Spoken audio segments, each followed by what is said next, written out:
ધ્રુવજી મહારાજ દિવ્ય વિમાનમાં બેસીને જતા હતા અને થોડું વિમાન આગળ ચાલ્યું ને તો ધ્રુવજી રડ્યા છે.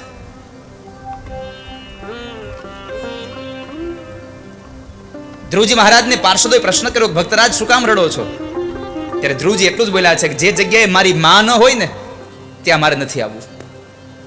અને પાર્ષદો એટલું બોલ્યા કે ભક્તરાજ આગળના વિમાનમાં નજર કરો, તમારી માતા સુનીતિને લઈ અને ભગવાનના પાર્ષદો જાય છે. કારણ ધ્રુવ જેવા દીકરાને જે જન્મ આપે ને એની માને સ્વર્ગ મળે, સ્વર્ગ સિવાય બીજું રાજ્યને ન મળે. બાપ,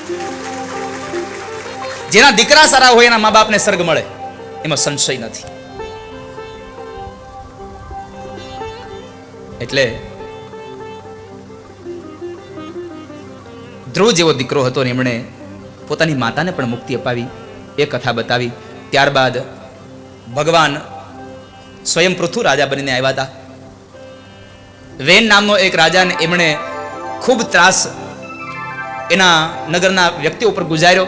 ઋષિ મુનિઓને કીધું કે તમારે યજ્ઞ કરવો હોય તો કરો, પણ એ યજ્ઞની અંદર તમારે જે કાંઈ અર્પણ કરવું છે એ મને અર્પણ કરવાનું, હું તમારો ભગવાન છું. અને આ દુનિયામાં સત્તા આવે ને એટલે પોતે ભગવાન થઈ બેસે, હું તમારો ભગવાન છું.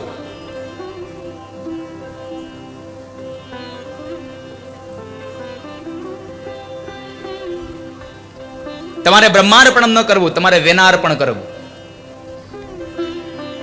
અને એ ઋષિ મુનિઓને ખૂબ દુઃખ દેવા લાગ્યો. ત્યારે તમામ ઋષિ ભેગા મળી અને અંતે એક હું નામના એક શબ્દના રણકારથી વેનનો ઉદ્ધાર કર્યો. મૃત્યુ પામ્યો વેન. વેનની માતા સુનીતાએ એના શબને તેલની કોઠીમાં સાચવ્યું. પણ જ્યારે રાજા ન હતો અને દુષ્કાળ પડ્યો તો હવે જીવાડે કોણ? રાજાની જરૂર પડી. એટલે એ જ શબને ફરી પાછું મંથન કર્યું, આ ભુજાનું મંથન કર્યું. એમાંથી ક્ષત્રિયની ઉત્પત્તિ થઈ અને એ ક્ષત્રિય ફરી પાછો એ પૃથુ રાજા. અને એ પૃથુ રાજાએ રાજાનો ધર્મ શું છે એ બતાવવા માટે ભગવાન આવ્યા હતા. આ પૃથ્વી જે ગાયનું રૂપ લઈને આવી હતી એનું દોહન કર્યું અને પ્રજાને સુખી બનાવી. રાજાનો ધર્મ છે પ્રજાના સુખમાં સુખ અને પ્રજાના દુઃખમાં દુઃખ. એવો રાજા હોવો જોઈએ કે આપણું સુખ જાણે, આપણું દુઃખ જાણે. આપણું સુખ હોય તો પોતે સુખી થાય, આપણું દુઃખ હોય તો પોતે દુઃખી થાય. એવો રાજા હોવો જોઈએ. ભારત વર્ષને પણ એક સારો રાજા મળ્યો છે સાહેબ.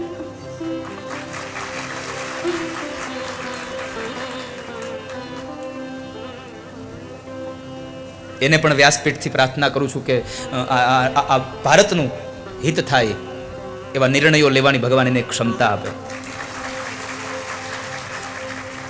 ભગવાન એને એવી પ્રેરણા કરે કે આ ભારતના આ રાષ્ટ્રનું કલ્યાણ થાય. કારણ કે રાજા સારો હોય ને તો પ્રજા સારી થાય સાહેબ. કારણ કે અહીંયા હમણાં જ કીધું યથા રાજા તથા પ્રજા. તો જે આપણો રાજા છે એના માટે ભગવાનને આપણે કહેવું જોઈએ કે આપણા રાજાનું સ્વાસ્થ્ય પણ સારું રહે અને આપણા રાજાની બુદ્ધિમાં પણ ભગવતી એવી પ્રસારિત, એ સરસ્વતી એવા આવીને બેસે, એના નિર્ણયો પણ સારા હોય સાહેબ. એના નિર્ણયો પણ સરસ હોય કે જે પ્રજાને ઉપયોગી થાય. હા, તમને એક વાત કહી દઉં, મારે કાંઈ પક્ષપાત હારે કાંઈ લેવા દેવા નથી. તમને થાય કે દાદા આમાં છે ના, કારણ કે મેં મત જ નથી આપ્યો. મતના દિવસે આપણે કથા ક્યાં હતી? કલોલ કથા હતી. હા, અને મારું મતદાન છે કેરિયાચાડ, એટલે હું ત્યાં મત દેવા જઈ નથી ગયો. એટલે મત દેવા નથી ગયો પણ અભિનંદન તો આપી શકું ને સાહેબ, કેમ ના આપી? હું ભારતનો એક નાગરિક છું.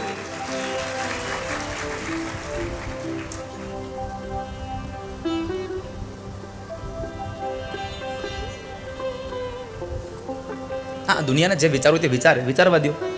હવના વિચારના રાજા છે હવ. તો યથા રાજા તથા પ્રજા એટલે ભગવાન પૃથુ ચરિત્રની વાત બતાવી. અને અંતે ત્યારબાદ પુરંજન આખ્યાન, પ્રચેતાઓની કથા, નારદજીના ઉપદેશથી પ્રચેતાઓનો ઉદ્ધાર થયો એ કથા બતાવીને પંચમ, અહીંયા ચતુર્થ સ્કંદને અહીંયા વિશ્રામ આપ્યો. પંચમ સ્કંદની અંદર પ્રિયવ્રત અને પ્રિયવ્રતે બ્રહ્માજીના કહેવાથી લગ્ન કર્યા અને એ લગ્નમાં એમને 10 દીકરાઓ થયા. એના સંસારમાં 10 દીકરાઓમાં 3 દીકરાઓ વિરક્ત બન્યા, 7 દીકરાઓ એક દ્વીપના રાજા બન્યા. અને એમાં જંબુદ્વીપનો રાજા આગનિધને પૂર્વચિતિ નામની અપ્સરાથી નાભી નામનો દીકરો, અને નાભીના લગ્ન મેરુપુત્રી મેરુદેવી સાથે લગ્ન થયા. નાભી અને મેરુદેવીએ યજ્ઞ દ્વારા યજન કર્યું અને એમને ત્યાં જે ભગવાન એક પુત્ર થયો, દીકરો થયો, એ દીકરો સ્વયં ભગવાનના અંશાવતાર ઋષભદેવજી મહારાજનું પ્રાગટ થયું. બોલીએ ઋષભદેવજી મહારાજ કી જય. ઋષભદેવજી મહારાજનું પ્રાગટ્ય થયું. એમણે ત્યાગનો મહિમા બતાવ્યો છે કે અમુક ઉંમર થાય ને એટલે બધું છોડી દેવું. ત્યાગનો મહિમા બતાવ્યો ઋષભદેવજી મહારાજે. ઋષભદેવજી મહારાજ નિવૃત્તિનો માર્ગ બતાવે કે 50 વર્ષ સુધી સંસારને ભોગવાય, 51મા વર્ષમાં સંસારમાં રહેવાય, પરિવારમાં રહેવાય, પણ સંસારને છોડી દેવાય, વ્યવહારને છોડી દેવાય. પછી 70 વર્ષ સુધી વ્યવહાર ન કરાય. ગામમાંથી નોતરું આવે કે હાલો તમારે કાલ જાનમાં આવવાનું છે, એટલે એમ ન કહેવાય મારા ધોળા કપડાની ઇસ્ત્રી કરી નાખજો હવે. પછી આપણે દીકરાને મોકલે, ભાઈ તું હવે જાનમાં જઈ જા. અમુક તો 70 વર્ષે હજી ચાવીનો જોડો ન મૂકે.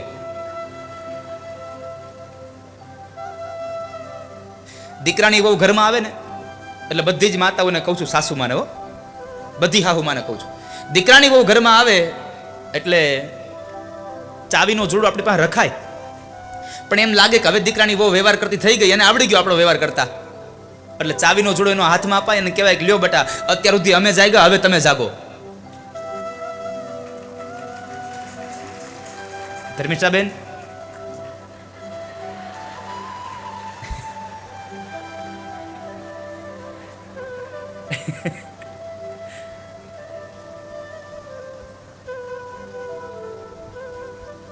છોકરાઓની વહુને વ્યવહાર કરતા આવડી જાય ને દઈ દેવાના. આપણે તો હું ખાઈ પીને મજા કરીએ. ઘણા લોકો એમ કહેતા હોય જીવાય રાખવી જોઈએ, નકર છોકરાઓ ન હાચવે. જીવાય નહીં, જીભ હારી રાખો એટલે છોકરા રાખે ને રાખે જ. તમારે જીવાયની જરૂર નથી, તમારા જીભની જરૂર છે હારી.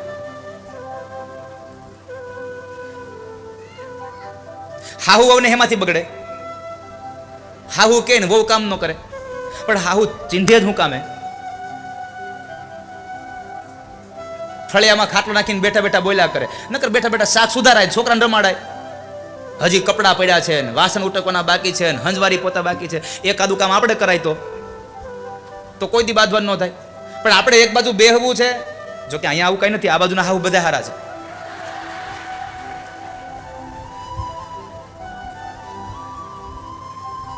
ધર્મિષ્ઠાબેન બહુ હસે છે એટલે મને લાગે છે કે હારામ હારું છે એને કિરીટભાઈ.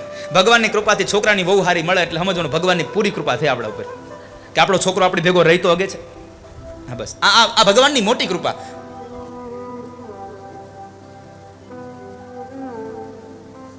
હું તો તમને બધાને ખાલી આમ આનંદ કરવા માટે, બાકી તો બધા લોકો સારા છે, આપણી દ્રષ્ટિ હારી હોવી જોઈએ સાહેબ.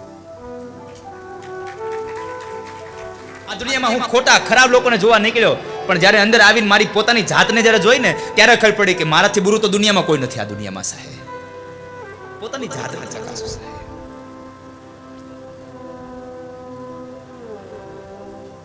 અને એ સમયે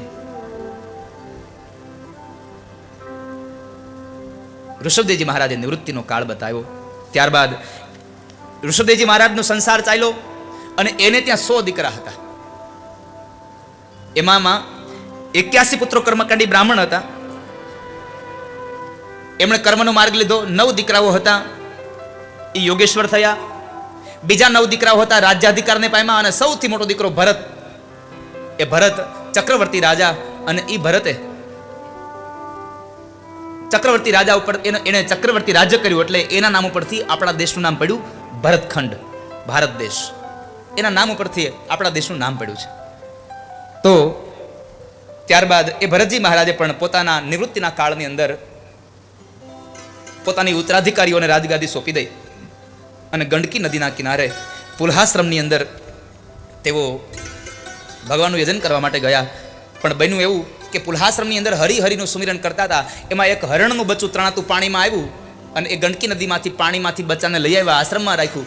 અને હરણમાંથી હરી હરી કરતા કરતા હવે હરણમાં જ્યારે જીવ લાગ્યો અને હરીણ થવા લાગ્યું, અને જ્યારે હરણનું બચ્ચું મોટું થયું અને આશ્રમ છોડીને ભાગી ગયું, ત્યારે એના વિયોગમાં ભરતજી મહારાજ હરીણ કરતા કરતા મર્યા.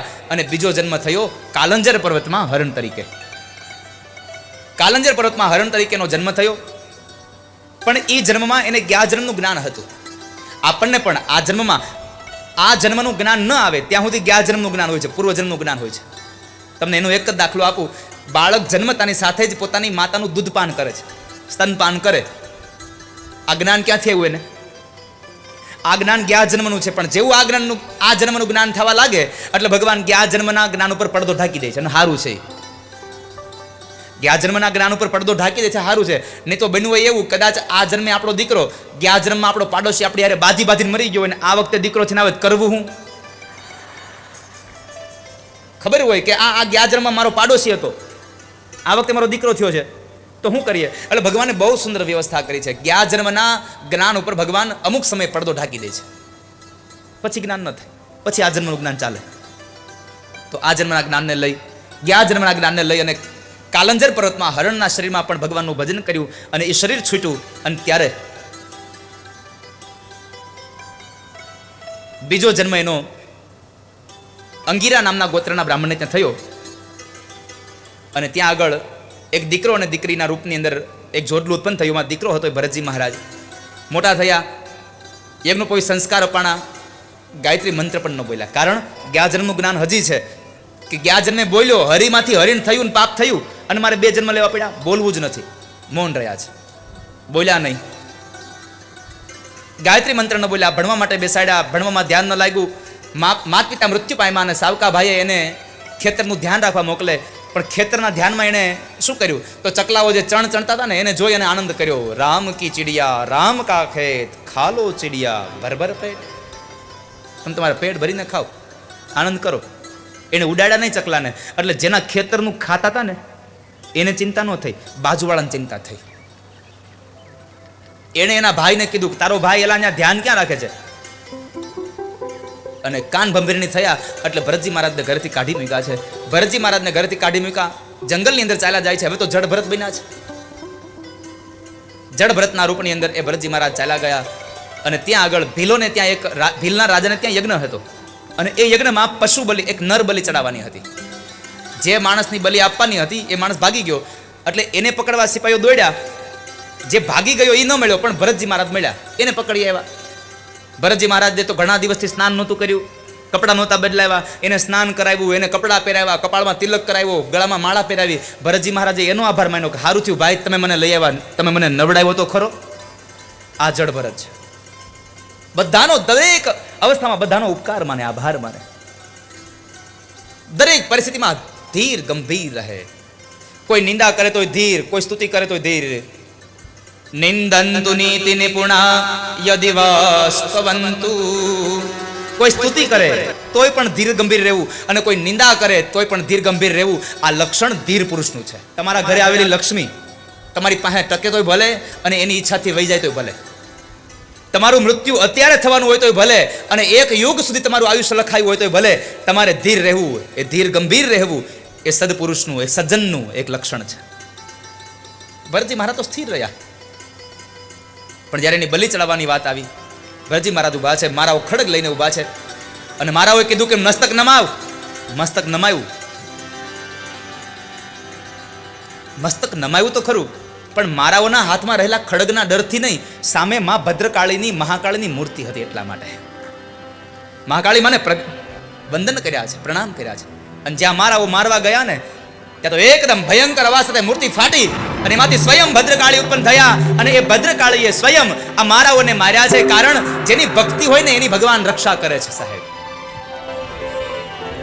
સ્વયં માં ભદ્રકાળી આવી અને એની રક્ષા કરી. એટલે મને કહેવું ગમે છે